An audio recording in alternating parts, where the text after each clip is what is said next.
नगरांचं स्वतःचं असं हक्काचं बुलेटिन सुरुवात करूया या बुलेटिनला एका मोठ्या बातमीनं। राज्यात इयत्ता पहिलीपासून हिंदी शिकवण्यासंदर्भातला दोन्ही जी.आर.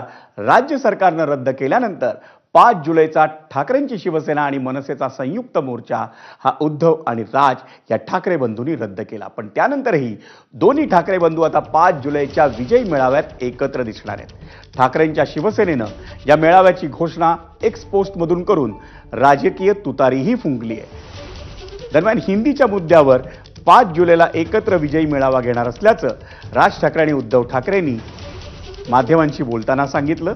विजय मेळाव्याचं ठिकाण आणि वेळ या संदर्भात दोन्ही पक्षांचे नेते एकत्र चर्चा करून निर्णय घेतील। तसंच विजय मेळाव्याला कोणतेही लेबल लावू नये असं आवाहन राज ठाकरेंनी केलंय। राज्य सरकारनं कोणतीही समिती नेमली तरी चौथीपर्यंत हिंदी नको या भूमिकेवर आपण ठाम राहणार असल्याचं राज ठाकरेंनी स्पष्ट केलं।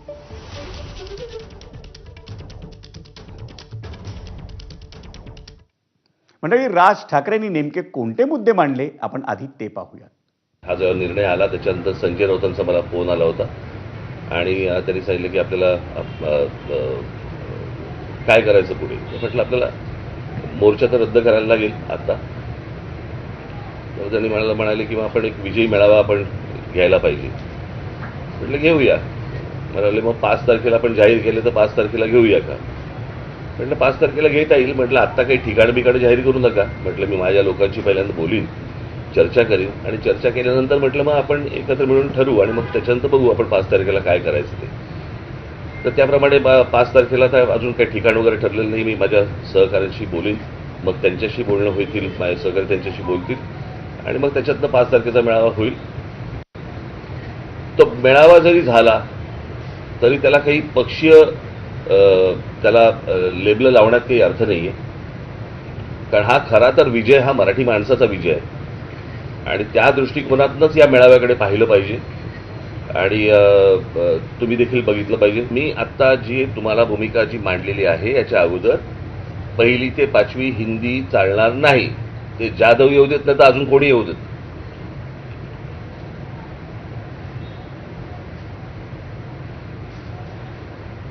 कळलं का? महाराष्ट्रामध्ये ज्या प्रकारचा मराठी माणसांनी विरोध केलेला आहे या गोष्टीला, याची जाणीव मला असं वाटतं जाधवांना असावी। आणि राज्य सरकारनं हिंदीबाबतचा जी.आर. रद्द केला नसता तर महायुतीचे नेते मोर्चात दिसले असते असा खळबळजनक दावा ठाकरेंच्या शिवसेनेचे पक्षप्रमुख उद्धव ठाकरेंनी केलाय। स्वतःला एक नंबर म्हणवणारी कमळी कोणत्या भाषेत शिकली असा खोचक प्रश्न करून उद्धव ठाकरेंनी भाजपला पुन्हा डिवचलं। तसंच पुन्हा कोणी फणावर काढू नये म्हणून मराठी माणसानं एकजूट कायम ठेवली पाहिजे असं आवाहनही उद्धव ठाकरेंनी केलं। त्यांचं हे आवाहन म्हणजे मनसेशी युती करण्यासंदर्भात संकेतच मानले जात आहे।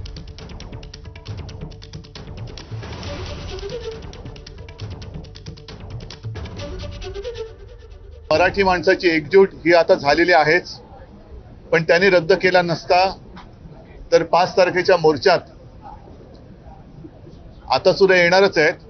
पण अगदी भाजपामधले, एसएनसी गटातले, अजित पवार गटातले अनेक मराठी प्रेमी हे सहभागी होणार होते आणि होणारही आहेत। त्यांना सुद्धा मी खास धन्यवाद देतोय की मातृभाषेचं प्रेम हे पक्षाच्या पलीकडे असलं पाहिजे। मला उत्सुकता आहे की ही कमळी कोणत्या भाषेच्या शाळेतून शिकली, कारण मार्क मिळाले 100 पैकी 100, कमळी आमची 1 नंबर।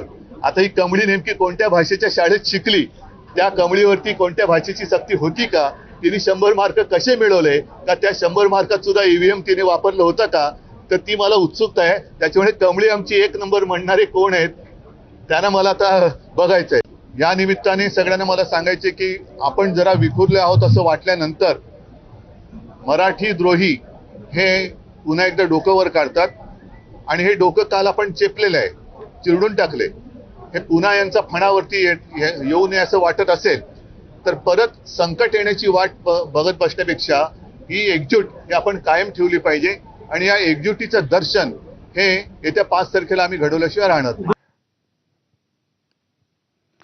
हिंदीच्या मुद्द्यावर 5 जुलैच्या विजयी मेळाव्यासाठी वरळीच्या NSCI डोमच्या जागेवर ठाकरेंची शिवसेना आणि मनसे या दोन्ही पक्षांमध्ये एकमत होत असल्याची सूत्रांची माहिती आहे।